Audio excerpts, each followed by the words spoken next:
할렐루야. 매일 영상 예배 오신 여러분들을 주님의 이름으로 환영합니다.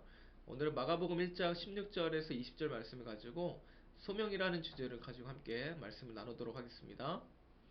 오늘 말씀을 보면 예수님께서 공생의 사역을 시작하시면서 처음으로 제자들을 부르시는 장면이 나타납니다.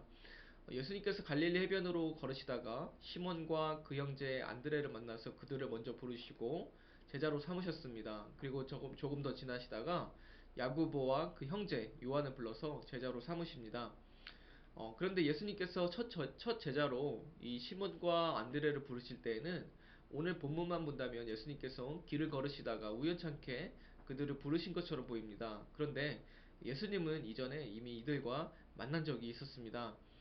요한복음 기록에 보면 안드레와 시몬은 유대 지역에서 예수님을 만나서 대화를 나눈 적이 있었고, 또 누가복음 기록에 보면 예수님께서 무리들에게 말씀 전하실 때에 시몬의 배에서 올라가 말씀을 전하시는 그런 장면들이 있습니다. 이러한 것은 예수님께서 제자들을 부르실 때에는 어느 날 갑자기 그들을 선택해서 부르신 것이 아니라 이미 수차례 접촉을 통해서 그들의 성향을 파악한 후에 제자로 선택하셨다는 것을 우리가 알 수 있습니다. 제자로 처음 부르신 이 시몬에 대해서는 우리가 너무나 잘 알고 있습니다.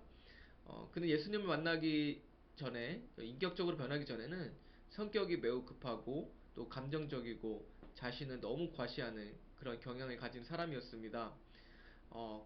그리고 나중에는 처음 제자로 부름을 받았던 이 베드로이지만, 나중에 위험이 닥칠 때에는 예수님을 모른다 하고 세 번을 부인하게 됩니다.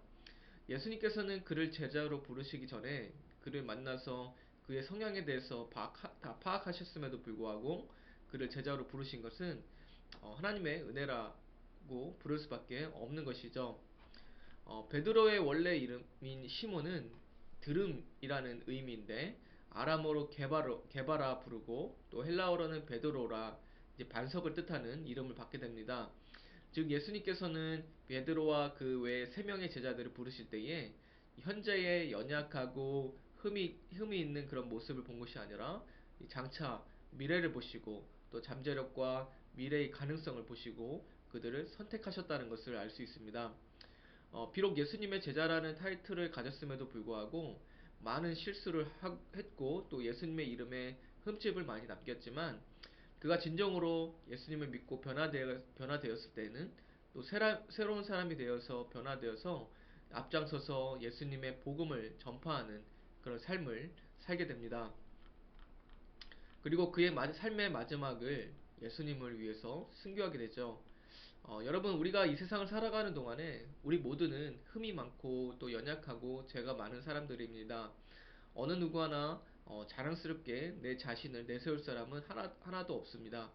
그럼에도 예수님께서 우리를 선택하시고 또 하나님의 자녀라 칭하신 것은 놀라운 하나님의 섭리이며 하나님의 사랑입니다. 베드로와 안드레, 또 야고보와 요한은 자신의 일을 또 충실히 하면서 또 하루하루를 살고 있었던 지극히 평범한 사람들이었습니다. 예수님의 인맥이 있던 사람도 아니었고 그 어떤 세상의 것을 자랑할 만한 것이 하나도 없었던 사람들이었습니다. 그러나 그들이 주님의 제자로 부르심을 받은 것은 주님의 부르심에 주저하지 않고 즉각 반응했기 때문입니다. 18절에 보면 곧 그물을 버려두고 따르니라 라고 말씀합니다. 이 말은 예수님을 따르는 일에는 자신의 그런 생계 수단을 포기할 만큼 예수님에 대해서 절대 가치를 두었다는 것을 의미합니다. 우리의 삶 속에도 이와 같이 예수님께서 부르실 때에 즉각적이고 절대적인 순종이 필요합니다. 또한 야고보와 요한을 부르실 때의 그들의 반응을 보면 20절에 그 아버지 세베대를 품꾼들과 함께 배에 버려두고 예수를 따라가니라 라고 말씀하죠. 이것은 야고보 형제가 예수님의 부르심을 받은 뒤에 자신의 모든 것을 철저히 포기하는 그런 모습을 보여줍니다. 지금까지 자신들의 삶을 꾸려가는 가장 기본 도구인 배와 그물과 삭군들, 또 게다가 아버지까지 일하던 장소에 그대로 둔 채로 즉시로 예수님을 따라갑니다. 20절에 이 버려두고라는 이 단어는 이제 헬라어 원어를 보면 이혼하다, 거절하다 라는 의미도 있습니다. 즉 예수님의 부르심을 받은 뒤에 야고보 형제가 아버지를 패해 버려두었다는 것은 단지 장소를 떠났다는 것만 의미하는 것이 아니라 아버지에게 아들로서 해야 할 기본 의무까지 포기했다는 것을 의미합니다. 그러나 성경은 부모에 대해서 공경하고 최선을 다하라고 섬기라고 말합니다. 이것은 당연히 인간으로서 부모를 섬기는 것, 또 부모로서 자녀를 돌보는 것은 도리입니다. 다만 예수님의 제자들처럼 특별한 소명을 받은 사람들, 또 구약의 믿음의 선조들처럼, 또 선지자들처럼 모든 것을 포기하고 하나님의 부르심에 즉각 순종하며 떠나게 되는 것을 보게 되는데, 모든 사람들이 부모와 자녀를 포기하면서까지 하나님을 섬기라는 것이 아니라, 특별히 주님의 부르심을 받은 사람들은 모든 것을 포기할 만큼 주님을 따라야 한다는 것을 말합니다. 어, 그러나 주님을 위해서 나의 모든 것을 포기할 만큼 따르는 것은 생각보다 쉽지 않습니다. 주님을 위해서 가족과 떨어지는 것은 쉽지 않고, 내가 그동안 쌓은 명성과 재산을 다 포기할 만큼 따르는 것은 더욱 쉽지 않습니다. 책 중에 내려놓음이라는 책이 있습니다. 이것은 이용규 선교사님이 쓰신 책인데, 이분은 원부일교를 믿었던 집안의 종손이었습니다. 서울대 사학과에서 공부를 한 후에 미국의 하버드 대학교에서 박사학위를 받았던 이 엘리트였죠. 그런데 미국에서 그 유학생들을 대상으로 하는 집회가 코스타라는 집회가 있는데, 여기에서 참석을 해서 콜링하는 시간에 하나님의 부르심을 받게 됩니다. 그리고 선교사로 이제 자원하게 되었고, 또 이제 몽골의 선교사로 파송을 받게 됩니다. 지금은 인도네시아에서 국제대학교를 세워서 이슬람권에서 하나님의 나라를 세워가는 놀라운 사역을 합니다.